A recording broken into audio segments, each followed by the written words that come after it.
Hello friends, எல்லோரும் எப்படி இருக்கீங்க? நல்லா இருக்கீங்களா?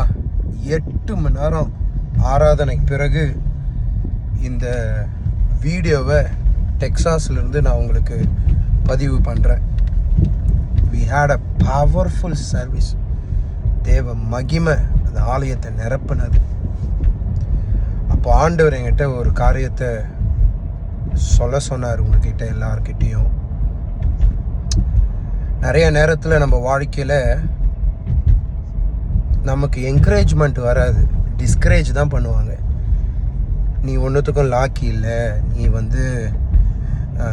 உருப்பட மாட்ட, you are not fit for anything, நீலாம் ஏன் பிறந்த, ஏன் உலகத்தில் வாழற அப்படிலாம் அநேகர், ஏன் நம்ம குடும்பத்திலே நிறைய பேர் நம்மளை பார்த்து பேசியிருப்பாங்க. ஆனால் ஏசப்பா நம்மளை பார்த்து என்ன தெரியுமா சொல்கிறாரு? ஆகாது என்று தள்ளினக்கல் தலைக்கல்லாக மூளைக்கல்லாக மாறினது. ஹல்லேலூயா. உங்களை ஆகாதுன்னு சொல்லி ஒதுக்கிட்டாங்களா? கவலைப்படாதீங்க, ஒரு நாள் வருகிறது சீக்கிரமாய். நீ தான் ஜெபம் பண்ணணும். நீ எங்கள் வீட்டுக்கு வா, நீ எனக்கு உதவி செய், நீ எனக்கு ஏதாச்சும் ஒரு நல்ல காரியம் பண்ணு, ஏன்னா நீ வந்தினா உன்னோட ஏசப்பா வருவார், எங்களுக்கு தெரியும் சொல்லிட்டு ஜனங்க உங்களை பார்த்து சொல்ல போகிறாங்க.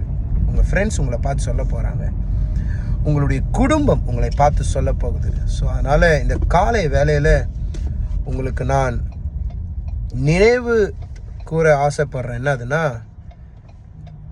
ஆண்டவர் உங்களை நினைச்சிருக்கிறார். என்னை பார்த்தாலே தெரியும், பயங்கர டயர்டாக இருக்கேன். 8 மணி நேரம் ஆராதனை, தேவ மகிமை அந்த ஆலயத்தை நிரப்பினது. இன்னும் சாப்பிடல, இனிமே தான் போய் சாப்பிடணும். இப்போது நான் இது உங்களுக்கு ரெக்கார்ட் பண்ணுற டைம் அமெரிக்காவில் சாயந்தரம் 5:15, இந்தியாவில் திங்கக்கிழமை காலையில் 3:45 மணி.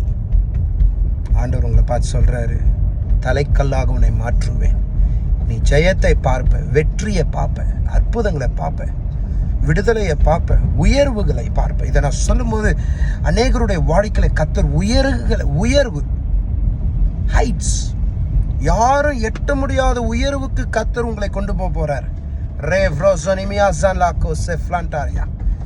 உன்னை ஆயத்தப்படுத்திக்கொள். கர்த்தருடைய மகிமையான கரத்தின் கிரியைகளை அந்நிய கண்கள் அல்ல, சொந்த கண்கள் காணும் என்று பரிசுத்த ஆவியானவர் சொல்லுகிறார். God bless you.